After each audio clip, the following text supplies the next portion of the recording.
Yesterday, I had the opportunity to speak with Joy, who is a survivor from the DPRK. After the regime took her father's farm away, her family was desperately poor. She had, in her words, no dreams. She just wanted to survive.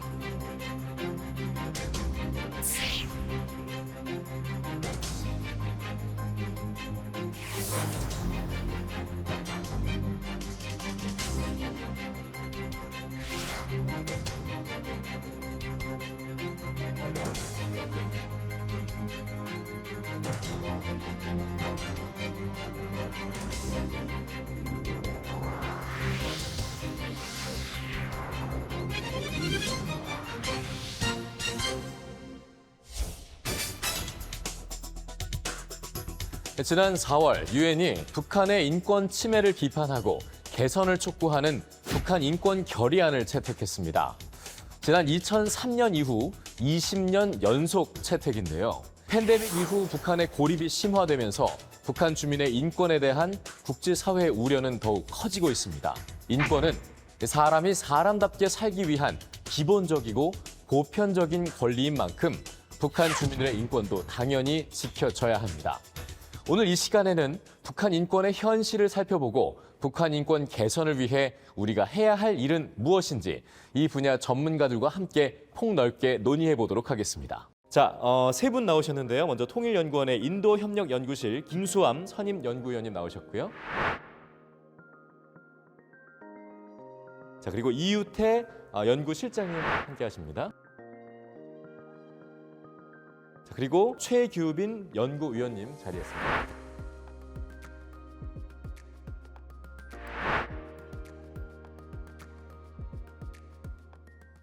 김수암 선임연구위원님, 국제사회에서 이 북한 인권 문제가 중요하게 다뤄지는 이유는 뭐라고 볼 수 있을까요?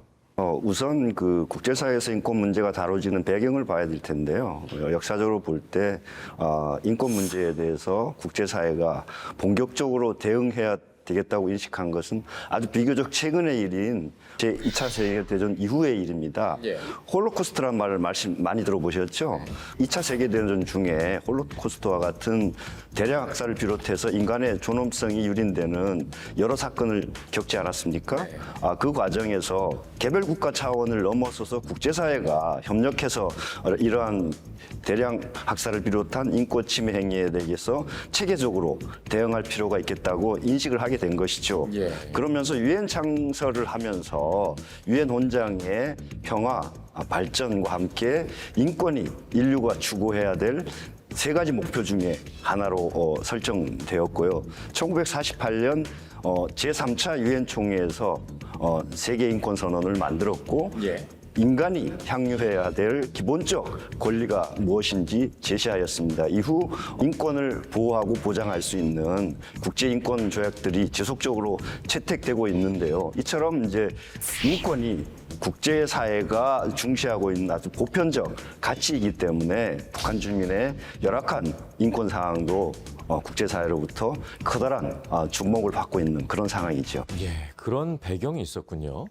자, 이유태 연구실장님께서는 어떤 이유라고 또 보십니까? 네, 또한 우리도 북한 인권을 보호하고 증진시키기 위해서 계속적으로 노력을 해야 할 텐데요. 예. 헌법에 명시되어 있듯이 우리는 통일을 지향하는 대한민국의 구성원이지 않겠습니까? 그렇기 때문에 북한 인권을 보호하기 위한 노력도 우리의 책무 중에 하나이고요.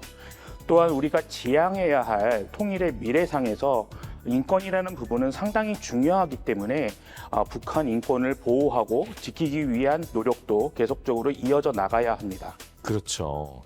자, 그러면 이렇게 저희가 이제 인권이 왜 중요하고 전 세계가 북한의 인권을 어떻게 바라보고 있는지에 대해서 좀 얘기를 들어봤는데 좀 더 본격적으로 좀 얘기를 나눠보도록 하겠습니다. 북한 인권의 현 주소, 이걸 좀 살펴봐야 될 것 같은데요. 이해하기 쉽도록 저희가 키워드를 세 가지 준비해봤습니다. 먼저 첫 번째 키워드부터 확인해 보실까요? 자, 첫 번째 키워드는 바로 자유권입니다. 이 자유권. 자유권이 무엇이고 왜 중요한지 한번 살펴볼까요? 김수암 연구위원님. 예, 인권에는 여러 가지 범주가 있습니다. 그 중에서도 자유권이 가장 핵심적인 그 인권의 범주인데요. 자유권은 국가 공권력에 의해서 제한받지 않을 이 시민적 정치적 권리를 주된 내용으로 하는 그런 인권 개념입니다. 네. 이러한 자유권을 보장하기 위한 여러 국제사회 조치들이 있어 왔는데요. 1948년 세계 인권 선언을 바탕으로 유엔은 1966년에 이러한 그 시민적 정치적 권리를 중심으로 하는 자유권을 보호하고 보장하기 위해서 시민적 정치적 권리에 관한 국제 규약을 채택했는데요.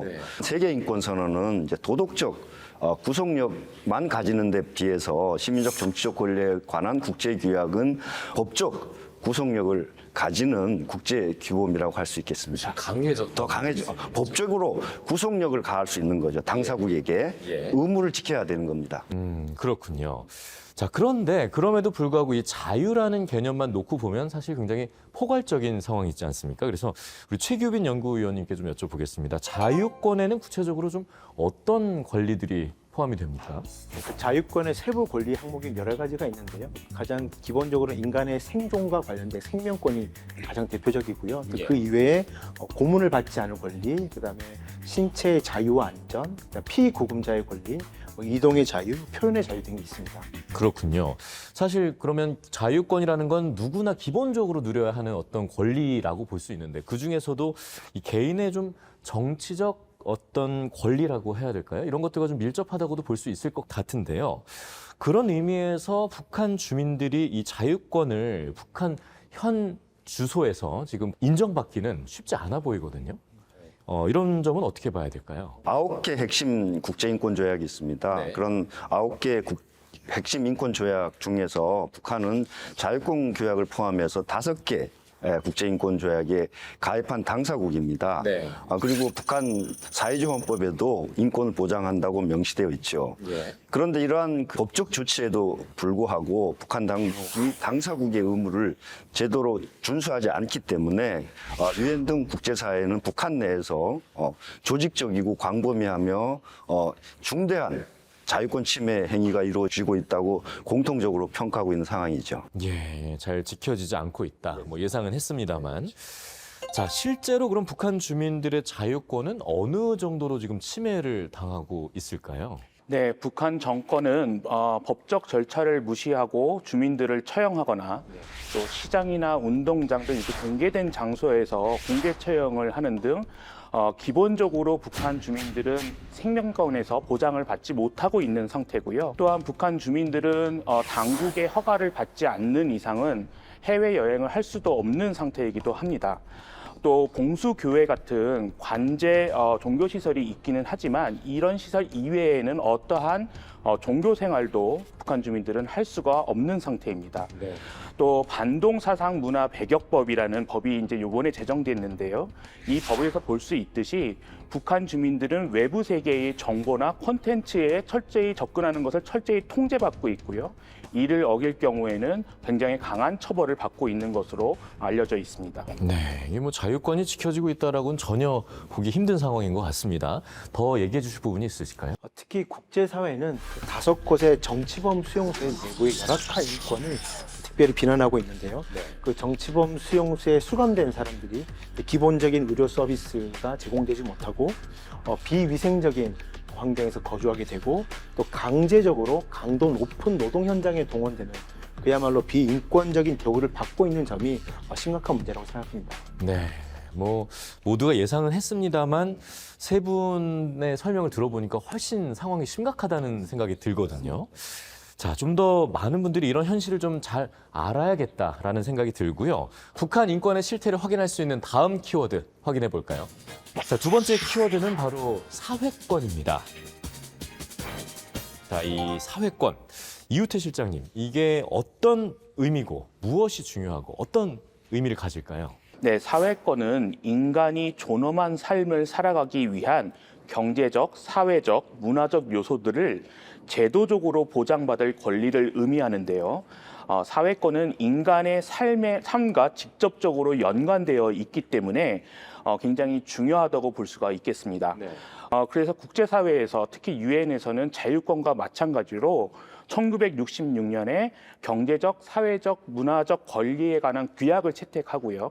1976년에 발효함으로써 이런 사회권 보장을 위한 제도적 장치를 마련했습니다. 뭐 인간이 사람답게 살기 위해서 꼭 필요한 어떤 이런 사회 그리고 문화적인 권리라고 좀 볼 수 있는 것 같은데요.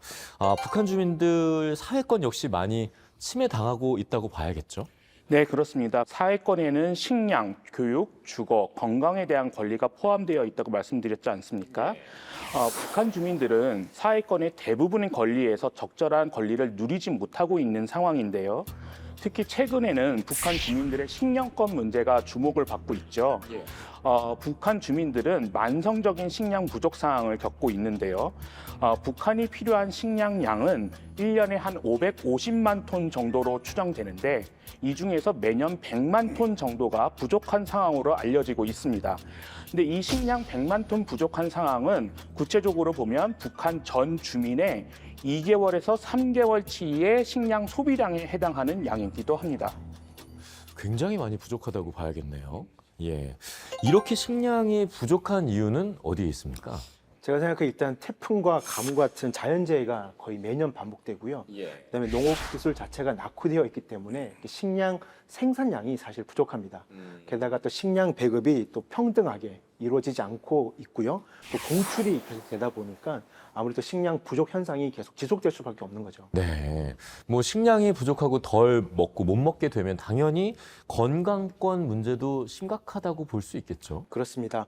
북한은 정권 수립 이후에 국가가 국민의 모든 의료 서비스를 전액 부담한다는 무상 치료제를 표방하고 있습니다. 하지만 실제적으로는 의료 서비스를 받을 때 발생하는 대부분의 비용을 이제 개인이 부담하고 있습니다.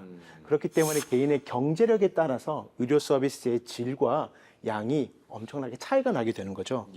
또 게다가 의료 시설이나 의료진이 기본적으로 부족한 상황이고요. 또 질적 수준도 떨어지기 때문에 북한 주민들 사이에서는 병원에 간다 하더라도 제대로 된 치료를 받지 못한다는 인식이 이제 팽배해져 있습니다. 그렇다면 만약에 몸이 아플 경우에는 사실은 병원에 가야 되는데 병원에 가기보다는 장마당이나 개인 약국에 가서 약을 사서 스스로 해결하는 그런 현상이 발생하는 거죠. 예, 제가 하나 더 추가로 말씀드리면 국제사회는 깨끗한 식수에 대한 권리를 이제 강조하는 추세에 있는데요. 깨끗한 식수를 제공받는 것은 개인의 건강 관리에서 상당히 중요합니다. 그런데 안타깝게도 많은 북한 주민들은 수질이 좋지 않은 수돗물, 우문물, 강물 등의 어떤 식수를 사용하고 있기 때문에 수인성 전염병에 매우 취약한 것으로 파악되고 있습니다. 정말 건강이 좋을래야 좋을 수가 없는 그런 취약한 상황입니다. 정말 알면 알수록 안타깝다는 마음이 앞서게 되는데요. 하지만 여기서 끝이 아닙니다. 마지막 남은 키워드를 하나 더 만나보겠습니다. 네, 마지막 키워드는 바로 취약계층입니다. 일반적으로 어린이처럼 보호가 필요한 취약계층의 인권은 별도의 법안이나 제도를 만들어서 보호를 하게 되지 않습니까? 북한 어린이들의 인권은 어떤지 좀 궁금한데요. 자, 이번엔 최규빈 연구위원님께서 답변해 주실까요? 아동은 신체적으로나 정신적으로 미성숙 단계에 있기 때문에 법적으로 적절하게 보호를 해줘야 합니다. 그러나 북한의 아동들은 대개 폭력이나 노동, 빈곤 등 다양한 문제에 지금 노출되어 있거든요. 북한은 1990년 그 아동권리협약에 가입한 당사국입니다. 그래서 당사국 차원에서 그 협약을 구체적으로 어떻게 이행하고 있는지 보고서를 5차례 제출을 했습니다. 가장 최근에 제출한 보고서에 따르면 북한은 이제 김정은 체제 시기에 아동 사랑 정책으로 인해서 아동의 권리가 온전히 향유되고 있고 아동 복지가 확대되고 있다고 평가를 했습니다. 네. 그렇지만 사실은 그렇지 않겠죠. 예, 그렇죠. 그 북한 당국도 유엔과 공동으로 영양 실태 조사에 지속적으로 협조하고 있는데요. 그런 영양 실태 보고서에 따르더라도 북한 아동의 상당수가 식량 불안정과 영양 부족 상태에 처해 있는 것으로 파악되고 있는데요. 그 FAO죠. 세계 식량농업기구에 따르면 그 2020년 영양 부족의 어떤 그 비율이 41.6%에 달한다고 합니다. 특히 아동의 경우는 그 만성영양실조, 발육부진이라고 하는데요. 5세 미만 아동의 5명 중 1명이 발육부진이고 또 특히 6개월에서 23개월 사이에 북한 영유아의 3분의 1은 최소한 필요로 하는 식품 섭취조차도 제대로 하지 못한다고 알려져 있습니다. 상당히 열악한 상황이죠. 네, 이외에도 북한의 아동들은 당국의 정치 행사나 체제 선전에 빈번하게 동원되고 있거든요. 이는 아동의 학습권 침해와도 이어지고 있는데요. 아동들은 동원에 빠지기도 어렵지만 동원에 빠지게 될 경우에는 뇌물을 주는 등 그만큼의 보상을 해야 되기 때문에 빈곤 가정의 아동들은 더욱더 어려움을 겪는 현실이기도 합니다. 그렇군요. 이게 어린이들의 얘기를 들으니까 더 마음이 좀 아파오는데요. 뭐 이렇게 어린이 외에도 사실 뭐 장애인이라든가 여성과 같은 취약계층도 있는데 이런 인권 상황도 역시 좋지는 않을 것으로 예상이 됩니다. 최규민 위원님, 북한의 장애인 인권 어떤 상황입니까? 네, 그 2016년 기준이죠. 그 북한의 장애인 인구가 북한 전체 인구의 5.5%를 차지한다고 알려져 있는데요. 그 북한은 장애자 보호법을 제정하고 조선 장애자 보호 연맹이 특별히 북한의 장애인 권익 보호를 위해서 이렇게 활동을 하고 있습니다. 그런데 북한 이탈 주민분들의 여러 증언에 의하면 그 장애인 분들이 특별히 훈련이나 재활 조치가 사실상 상당히 부족하다고 알려져 있고요. 그리고 또한 장애인은 일반 주민들과 같이 소통하고 교류하기가 좀 어려운 상황인 거고요. 특히 평양이나 외국인이 많이 교류하는, 많이 출입이 잦은 지역에는 사실상 장애인들의 거주를 제한하고 있습니다. 더 많은 보호가 필요한 상황에서 오히려 방치가 되고 있다는 생각이 듭니다. 여성의 경우는 좀 어떤지 좀 여쭤보고 싶습니다. 이유태 실장님. 네, 최근에 북한의 남녀 간의 역할에도 좀 변화가 있다고 파악되고 있는데요. 그동안 북한은 남성 중심의 사회 문화를 가지고 있었는데 최근에는 자녀의 진학이나 혼인, 그다음에 직장 문제 등에 대해서 부부끼리 상의를 해서 결정을 한다거나요. 아니면 장마당에서 여성의 경제 활동이 늘어나기 시작하면서 과거와는 달리 남편들이 가정에서 요리나 빨래, 이런 가사 일이나 육아 등의 일을 같이 한다는 북한 이탈 주민들의 증언이 있기도 했습니다. 그럼에도 불구하고 여전히 북한에서의 여성은 차별을 받는 계층이기도 하고요. 이러한 상황은 많이 개선되고 있지는 않은 상태이기도 합니다. 제가 이제 그 법률과 이렇게 대비해서 좀 더 사항을 추가로 설명해 드리면 북한 사회주의 헌법에서도 보면 그 여자는 남자와 똑같은 사회적 지위와 권리를 가진다고 헌법에 명시하고 있고요. 또 2010년에는 여성권리보장법을 채택했는데요. 여성의 사회적 측면의 지위에서 볼 때 제76차 유엔 총회에 제출한 유엔 사무총장의 보고서에 따르면 조선노동당이나 내각과 같은 고위급 의사결정 기구에 북한 여성의 참여 비율이 매우 부족하다고 되어 있습니다. 특히 조금 전에 이우태 실장님이 설명했듯이 여성의 가정 내 지위 차원에서도 보면 북한 내에서 경제난이 지속되면서 사실 많은 북한 여성들이 잠마당 활동을 통해서 가족의 생계를 책임지고 있지만 여전히 가사 부담의 측면에서 보면 가정 내에서 남성 우위의 차별이 지속되는 것으로 파악되고 있어요. 기본적인 인식 변화는 아직은 이루어지지 않고 있다. 일부 장마당 활동을 통해서 이우태 실장이 설명했듯이 여성의 어떤 권익이 일장 신정되는 건 보이지만 본질적인 변화까지는 아니라고 보는 거죠. 그렇습니다. 자, 이런 데다가 또 저희가 이 얘기를 해보지 않을 수 없습니다. 위기가 닥치면 이 사회의 가장 약한 고리부터 무너진다는 건 우리가 너무 또 잘 알고 있지 않습니까? 안타깝게도 코로나 팬데믹 이후에 이제 북한의 취약계층 인권 더 크게 위협받고 있다라는 또 보고가 들어오고 있어요. 지난 8월에는요, 유엔 구테르스 사무총장이 나서서 이에 대해서 직접 언급을 하기도 했고요.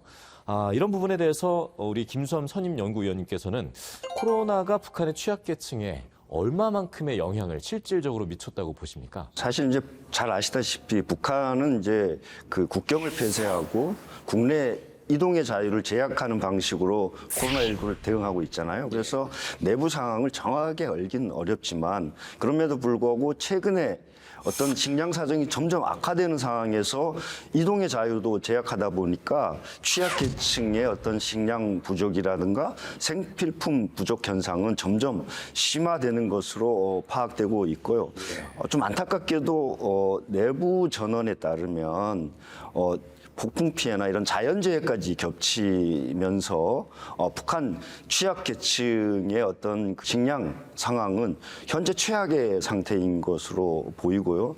또 안타깝게도 일부 아사자까지 발생된다는 전언이 들리고 있습니다. 네, 정말 안타깝네요. 좀 아까 그 북한의 의료 체계가 열악하다고 말씀을 드렸었는데요. 이런 상황에서 이제 코로나19 상황이 이제 북한 주민의 그 건강권에 사실 심각한 영향을 주고 있는 것이 사실인 것 같습니다. 북한 당국은 코로나 사태를 잘 통제하고 있고 또 공식 통계 자료도 발표를 했었는데요. 그럼에도 불구하고 보다 많은 사망자가 안타깝게도 발생했을 것으로 추정하고 있습니다. 네, 이렇게 국제적 위기 가운데 북한은 더 큰 위기를 직면하고 있다. 이거는 저희가 좀 직시해 봐야 될 것 같은 문제입니다. 자, 여러 사례를 통해서 북한의 인권 실태를 좀 자세히 저희가 살펴봤는데요. 이번엔 북한의 인권 문제를 개선하기 위해서 지금 어떤 노력들이 이루어지고 있는지 좀 살펴보도록 하겠습니다. 유엔을 비롯한 국제사회, 이 북한 인권 문제에 대해서 어떻게 대응해 왔을까요? 뉴스에서 유엔에서 북한 인권 결의안이 채택되었다 이런 것을 많이 보셨을 텐데요. 올해 4월 유엔 인권 이사회에서도 어김없이 북한 인권 결의안이 채택되었는데요. 특히 북한 인권 결의안에 따라서 북한 인권 특별 보고관이 임명돼서 활동하고 있습니다. 제4대 살몬 특별 보고관이 임명돼서 활동하고 있는데요. 이 북한 인권 상황에 대해서 조사하고 감시하고 연구해서 그 결과를 매년 유엔 인권이사회와 총회에 보고하도록 되어 있습니다. 그렇군요. 네, 이보다 더 구체적이고 강력한 활동도 이어지고 있는데요. 북한 인권 실태를 파악하기 위해서 유엔 인권이사회는 2013년에 북한 인권 조사위원회를 설립했습니다. 유엔을 중심으로 한 북한 인권 활동이 기본적인 상황을 모니터링하고 건설적인 비판과 대화를 통해서 북한 인권 문제에 접근했다면 조사위원회의 보고는 북한 인권에 대한 인도에 대한 반환제를 확인하고 온전한 책임을 북한 당국에 묻는 과정을 거치고 있습니다. 네, 그렇군요. 이렇게 국제사회에서는 또 이렇게 노력을 하고 있는데 혹시 더 얘기해 주실 부분이 있을까요? 네, 북한 인권에 대한 논의나 대응은 앞서 우리 두 분께서 말씀하신 것처럼 유엔뿐만 아니라 그 주변국 또 NGO 차원에서도 이루어지고 있는데요. 대표적으로 미국은 북한을 특정해서 제재를 부과하는 특별법을 제정해서 대북 인권 제재를 하고 있고요. 또 이웃나라 일본의 경우에는 일본인 납치 문제를 중심으로 2006년 북한 인권법을 제정했고요. 유럽연합 역시도 북한 내 인권 침해에 대한 여러 가지 제재를 부과하는 등 북한 인권에 대한 어떤 관심을 더욱 촉구하고 있습니다. 또 NGO 차원에서는요, 대표적으로 휴먼 라이트 와치라든지 국제 앰네스티는 매년 북한 인권과 관련된 연례 인권 보고서를 내고 있고요. 또 프리덤 하우스, 국경 없는 기자회, 오픈 도어스 같은 경우에는 언론의 자유랑 종교의 자유, 즉 자유권 및 사회권 차원에서의 북한 인권 상황을 다각적으로 평가하고 있습니다. 들어보면 전 세계적으로 정말 작지 않은 관심과 문제의 심각성을 인지하고 있다고 보여지는데 우리나라도 더불어서 오랜 시간 인권 개선을 위해서 노력을 해오지 않았습니까? 2016년 북한 인권법을 제정을 해서 북한 주민의 인권 증진을 위한 법적 토대를 마련한 것으로 알고 있고요. 또 북한 주민의 인권 개선을 위해서 관련 정보를 수집하고 기록하는 북한 인권 기록센터를 또 설립한 바가 있습니다. 또 곧 북한 인권 재단도 출범을 할 예정인데요. 자, 이우채 실장님, 이런 한국과 국제사회의 북한 인권 논의에 대해서 북한 당사국인 자체는 어떤 반응을 보이고 있습니까? 네, 북한에서는 우리식 인권이라는 관점으로 인권을 바라보고 있는데요. 북한 헌법에는 국민의 권리와 의무는 하나는 전체를 위하여 또 전체는 하나를 위하여 라는 이런 집단주의 원칙에 기초한다라고 명시되어 있습니다. 이 뜻은 북한에서는 개인의 권리보다는 공동체의 이익을 우선시한다는 것이 북한이 주장하는 우리식 인권의 핵심인 것이죠. 그래서 좀 더 제가 추가적으로 설명을 드리면 그 국제사회가 북한 인권 현황에 대해서 우려를 표명하고 개선을 요구할 때마다 북한은 인민대중 중심의 우리식 사회주의 체제 아래서는 국제사회에서 말하는 인권 침해 자체가 존재하지 않는다. 그다음에 적대 세력에 의해서 정치적으로 조작되었다. 또한 국제사회가 내정을 간섭하면서 북한의 주권을 침해하고 있다고 비난하고 있습니다. 주목해야 할 점은 북한 주민들은 인권이라는 용어와 개념에 대해서 정확하게 인지하지 못하고 있는 경우가 대다수라는 점입니다. 그렇기 때문에 실제 자신에게 인권 침해가 발생해도 북한 주민들은 이것이 잘못됐거나 부당하다는 불만을 제기할 수 못할 수밖에 없습니다. 예, 뭐 정말 북한이 인권이 지켜지리라는 건 정말 만무한 상황입니다. 네. 그래도 이제 최근 북한 여성의 인권이 개선되고 있다고 했고 또 장애인 인권도 나아지고 있다고 하던데요. 이 북한도 미약하게나마 인권을 증진시키기 위해서 노력을 하고 있다. 이렇게 보는 건 무리가 있을까요? 그것도 사실 다른 관점에서 살펴볼 필요가 있는데요. 이렇게 국제사회가 앞서 두 분께서 말씀하신 것처럼 지속적으로 북한 인권 개선을 위해서 노력을 하면서 김정은 정권 이후 북한의 여성이라든지 장애인 인권에 관해서는 일부 개선되는 움직임이 있었던 것은 사실인데요. 그럼에도 불구하고 오히려 북한 정권에서는 이것을 인권 문제에 우리가 신경을 쓰고 있다. 이런 식의 대내의 홍보성 전략이라고도 볼 수 있습니다. 아, 전략에 그친다. 네, 안타깝습니다. 자, 이제 새 정부는 국제사회와 협력을 해서 북한 인권 현실의 책임을 규명해 나가는 동시에 또 인도주의적인 방식으로 이 북한 주민의 인권을 개선해 나가기 위해서 노력하는 한마디로 이 투트랙 방식으로 북한 인권 문제에 접근을 하고 있지 않겠습니까? 앞으로 이제 지속 가능하고 일관성 있는 북한 인권 정책을 수립하기 위해서 어떤 전략을 세워서 북한 인권 관련 정책을 펼쳐 나가야 할지 세 분의 좀 지혜를 좀 구해보도록 하겠습니다. 먼저 김수환 선임연구위원의 해법을 좀 들어볼까요? 상당히 어려운 문제이긴 한데요. 어쨌든 인권은 인간이 누려야 할 보편적 가치입니다. 또 우리가 통일을 해야 될 통합의 대상이기도 하고요. 그렇기 때문에 북한 인권 문제에 대해서 강력한 개선 의지와 일관된 입장을 가지는 것이 상당히 중요할 것 같고요. 또 그와 더불어 우리가 우리의 역할에 대해서 국제사회로부터 공감대와 지지를 확산시키기 위해서 상당히 노력하는 것도 필요하다고 하겠습니다. 네, 이외에도 이제 북한 인권법 이행을 통해서 북한 인권 정책과 관련된 인프라를 강화시키는 한편 국제사회의 연대를 통해서 북한 인권 개선을 위한 북한 인권 종합 계획과 같은 마스터 플랜을 세우는 것도 굉장히 중요하다고 볼 수 있겠습니다. 또 북한은 사실 유엔의 보편적 정례 검토나 아동권리 협약이나 여성차별 철폐 협약과 같은 그런 조약 기구에는 비교적 협조적인 태도를 보이고 있거든요. 이렇게 협조적인 태도를 보이고 있는 방식을 통해서 북한 인권 문제에 더 많은 영역들로 관여하는 전략을 세우는 것도 해법 중에 하나라고 생각합니다. 이우태 실장이 모두에서 말씀하셨듯이 이제 통일의 미래상 관점에서도 북한 인권 문제를 바라볼 수 있을 것 같고요.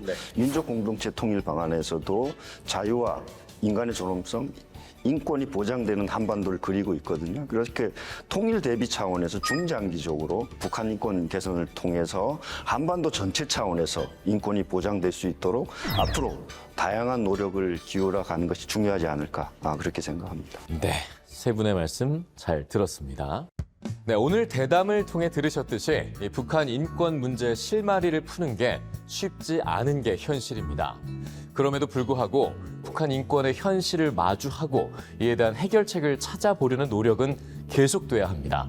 북한 인권은 단순한 정치적인 이슈가 아닌 북한 주민의 생존이 달린 기본적인 문제이기 때문이죠. 네, 김수함 선임연구위원님, 그리고 이우태 실장님, 그리고 최규빈 연구위원님 세 분 귀한 시간 내주셔서 고맙습니다.